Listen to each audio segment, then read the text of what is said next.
Good evening, everyone, or wherever you're watching this. Hello, how are you doing today? I'm John, and I'm back with yet another Wheel of Time video. This video was inspired partially by a Facebook group I'm in, and partially by my mom. The Facebook group is all about people going through the Wheel of Time series for the very first time, and my mom is also reading The Eye of the World at this time, the first book in the series, or at least she is as of recording this.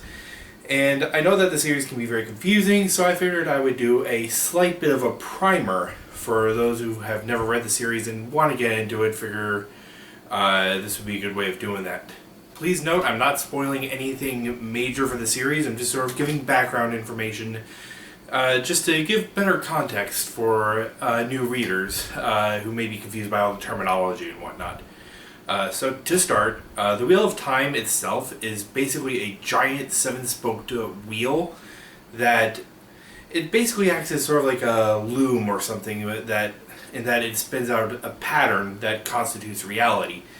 This wheel is powered by the one source, or the one power, which is basically magic in this setting. A small percentage of people are able to channel it. It's divided into a male half and a female half. Only men can channel the male half, and only women can channel the female half. It makes sense, really. All this was created by the creator, and at the moment he created everything, he imprisoned the Dark One behind the pattern. The Dark One is naturally the force of all evil in this setting. So you remember how a moment ago I mentioned that the Wheel of Time is basically a giant seven-spoked wheel? Well, each spoke represents an age, and the Wheel of Time has been spinning constantly, so each age has come and gone many, many times. The story takes place in the Third Age, but for proper context, a lot of the background takes place in the Second Age, also called the Age of Legends. And basically at that point in history, people who could channel were far more powerful than they are today. Not only that, but they were able to achieve greater results by working together, like men and women working together, which makes sense, and you team up, you get better results. But there were some researchers who thought they found a greater power source behind the pattern. Well, they drilled into it, and lo and behold, it's actually the Dark One. He didn't escape fully, but he was able to influence the world, and this led to an eventual collapse where people from the good guys defected to the Dark One, wanted to see the Dark One win because they promised the Dark One promised these people power, and this led out to an all-out war, and eventually the Dark One looked like he was going to win.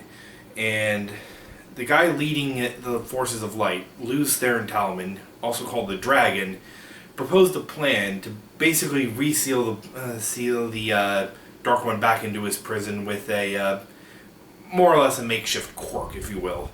Not everyone was on board with this.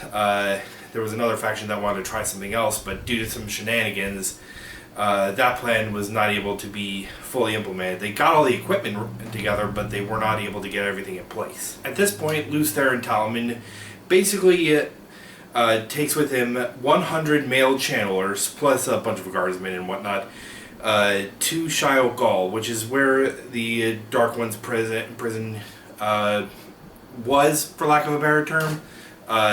It's just where he could most easily influence the world.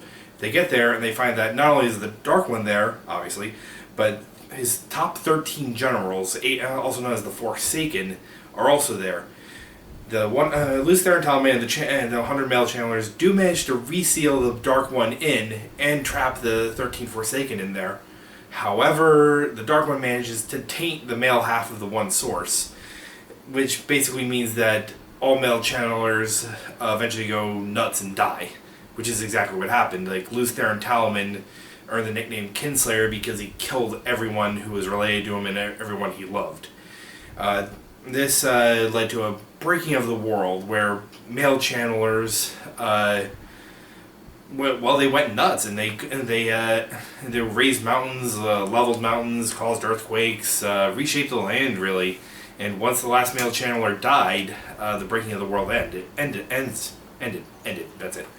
And ever since then, there have been prophecies saying that the dragon, Lews Therin Talman, would be reborn, and at that point, he would basically go on a quest that was prophesized, and he would save the world from the Dark One and possibly destroy it in the process because of that aforementioned taint.